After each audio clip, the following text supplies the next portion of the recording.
open bracket, mga variable, and close bracket. So, sa loob ng itong bracket, pwede natin lagay ng numbers na integers 0, 1, 2. And pwede din natin haluan ng string 0, 1, 2, i. Yes. And pwede tayong mag-add, mag-append, mag-insert, at pwede tayong mag-do demonstration.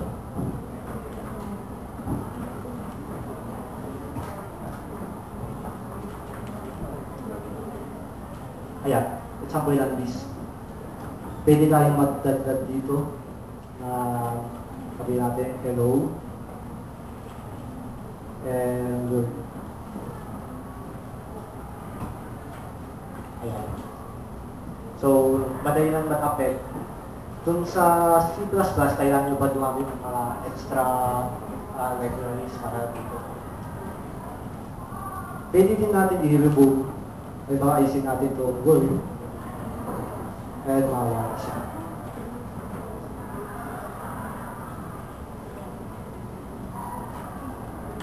At nawala. May questions kayo? Para dito?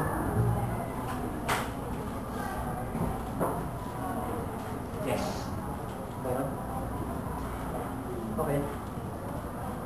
Huwag tayong mahiya sa akin. Masyado ba mabilis? Alright, let's move on. Isa bang data type na meron sa Python is yung dictionary or the associative arrays. Denoted ito, yung syntax niya is open bracket and close bracket. And yung variable key, papadalang ng value. Demonstration.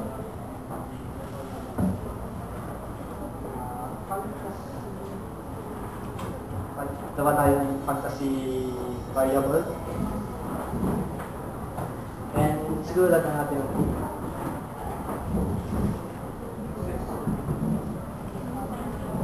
and anong movie ang maganda? Why not? Nawalaan ka eh. So, patignan natin laman ng fantasy variable.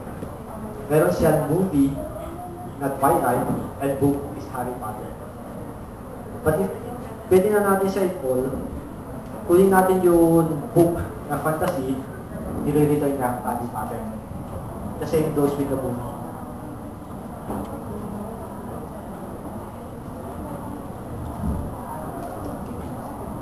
And finally, yung control flows na Python is if condition or the if then else statement, and for variable container for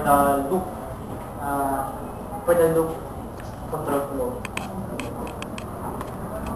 Ayan. Mabilis na review ng Python. That's Python in a nutshell. May questions kayo?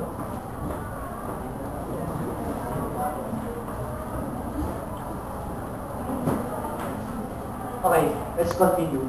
Pygame is a game platform for Python. It's invented from pygame.org. Ang requirement lang niya is Python. Yung actual Python language is dapat na install. Gawa tayo ng game. Kaya po tinatanong tayo na kung naiintindihan nyo, kasi nagawa tayo ng game. In less than 30 minutes. So, we're going to make a shoot 'em up game.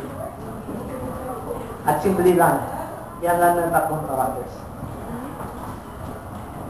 Kita ninyo? Simply lang, shoot 'em up. Ito yung hero natin, hira ng bullet, and tatamaan nyo. Live coding ito. Sensya na, kailangan ko ng volunteer kasi nabibigyan ninyo ako sa cellphone. Hindi. Kailangan na yung kahawak kasi magkukul tayo eh.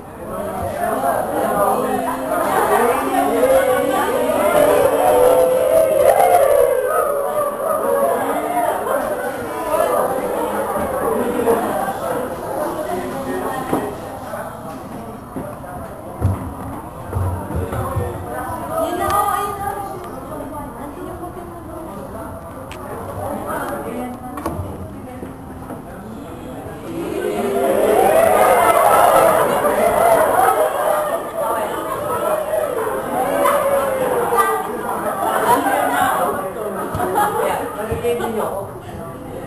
Alright.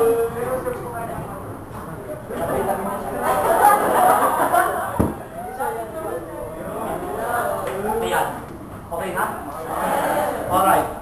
So, let's start. We're going to play the game of scraps. First, we're going to import iGame. Okay? If you look at your, English mode muna ako If you look at your Hangouts, there's a iGame example of a game.